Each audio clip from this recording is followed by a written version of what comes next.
All right, so I have another flip for you guys. I picked up this Hyundai Accent for dirt cheap at the auction. I'm gonna show you what it needs done to it so you guys can see what I do when I flip these cars. This one in particular, being a Hyundai Accent, it is an older model. These things are super cheap, but being a dependable daily driver for a lot of people with not a lot of cash, they are a great option. So from the exterior perspective, just an actual wash is all it needs. But we're gonna go ahead and clean up these headlights because they are yellow, they're a little foggy. And we also have a new bumper coming in because the bumper is cracked and it's held on with this beautiful, beautiful shiny tape. And then we're going to tackle the inside of this thing, which is a whole nother story.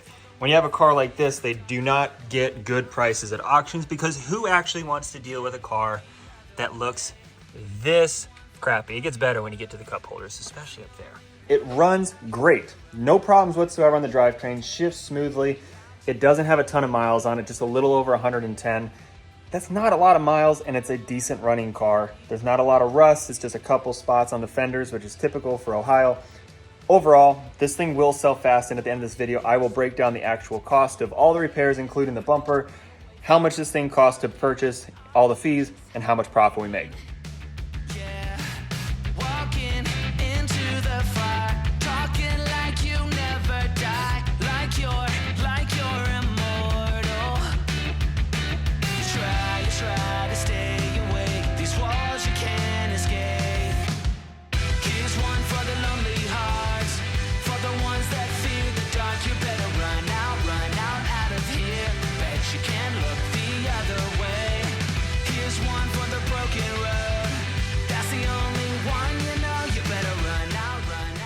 Now, when it comes to flipping cars, a common question I get is how do you go past the limit that you have for your state? Now, based on your state, that tells you how many cars you can buy and sell per year. And there are different ways that you can kind of manipulate that rule. And what I mean by that is if say you have a spouse or a girlfriend or a boyfriend, they also have a limit that they can sell and buy per year. And you're going to want to make sure that you watch the rest of this video because throughout it, I'm going to be dropping more tips just like this to common questions that I get asked when it comes to car flipping.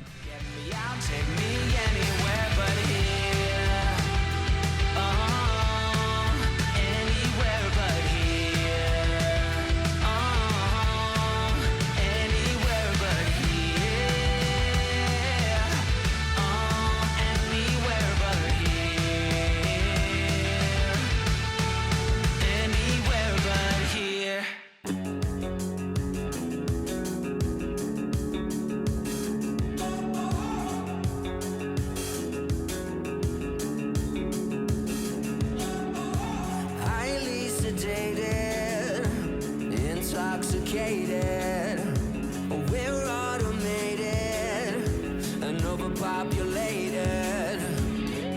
We're all fish in a stream, swimming towards a vicious dream. Don't you know? Common question I get is when I pull seats from cars, do I pull the battery or pull the negative terminal? And for me, it's kind of hit or miss. Sometimes I do, sometimes I don't, to be honest. And I've never had an issue with airbags or fault codes. If anything, sometimes there's an SRS light that does come on.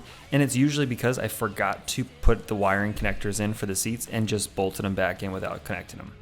Connect them back up and I'm always good to go. So I personally have never had any issues. But if you want to be on the safe side, removing that negative terminal from your battery is always probably best practice.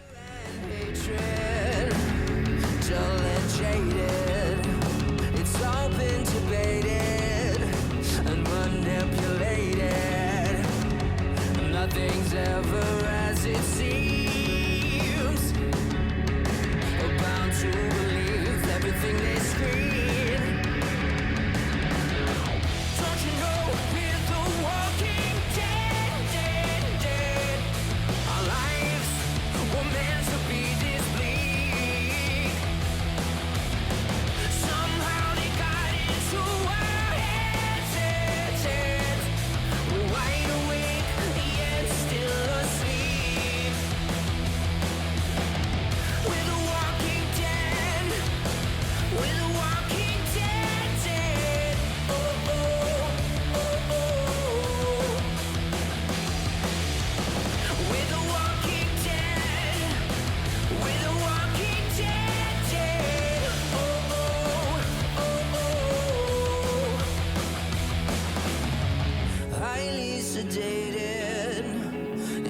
intoxicated. We're automated and overpopulated. Now all the tools that I use I have listed down below in the description box, and for Fox Clean, which is my own line of detailing products, I'm trying to give you guys the opportunity to stock up, buy everything at a super discounted price, which is why I have a coupon code down below that allows you to get 45% off on everything. Now this won't last long, so when you're watching this video, just realize that this is going to go away very, very soon, and especially with it being spring, buy it before everything sells out, which is happening quite often on this website. So make sure you head over there after this video, use that coupon code down below to save 45% off on your entire order.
Now for me, when I'm looking at a car flip, obviously mechanical wear and tear items are something that you want to make sure are covered, fixed, or not something that's a huge big deal.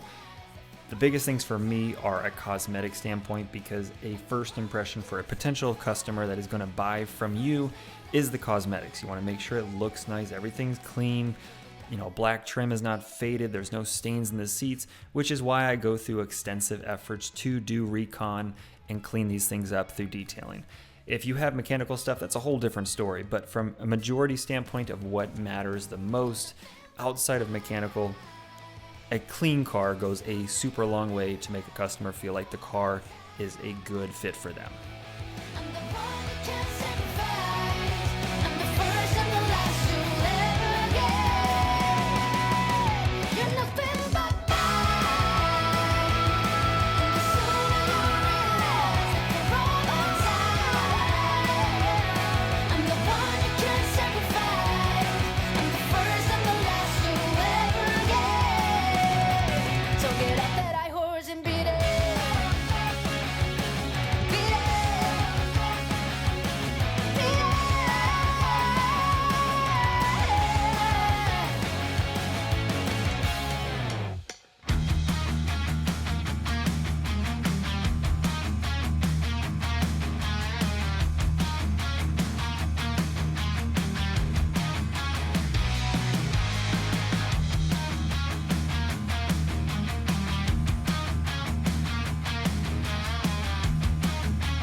In the beginning of this video, I addressed the question I get about your state limit when it comes to buying and selling cars. Another piece of advice is to go work for a dealership, a small one in particular, because there's a lot of information that you can learn about flipping cars buying cars at auction, but also it allows you to have opportunities that I can't really say out loud that you wouldn't be able to get otherwise. So working for a small car dealership, becoming friends with the owner, the salespeople, the staff, and just being an employee for them will open up a lot of doors when it comes to flipping cars and just the car sales market in total.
Now these headlights had some severe pitting and issues, especially on the inside of the lens, which is not accessible obviously from the outside, that made it really hard to get them completely cleared up.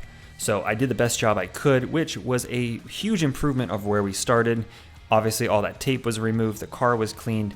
I did not get the bumper being replaced on this video, but in the next several minutes you're gonna see how much profit I made after flipping this car and making it look like new.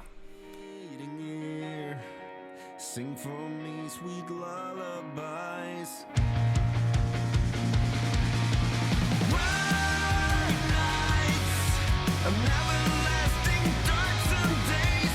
Bright nights, and wearing the stain you made of me. And I wait, and I wait, and I wait, and I wait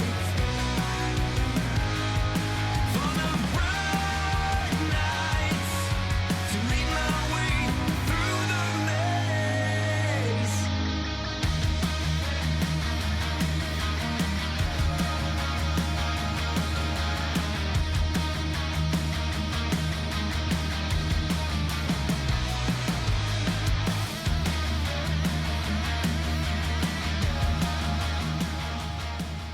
So purchase price was $1,100. Taxes and fees were about $182.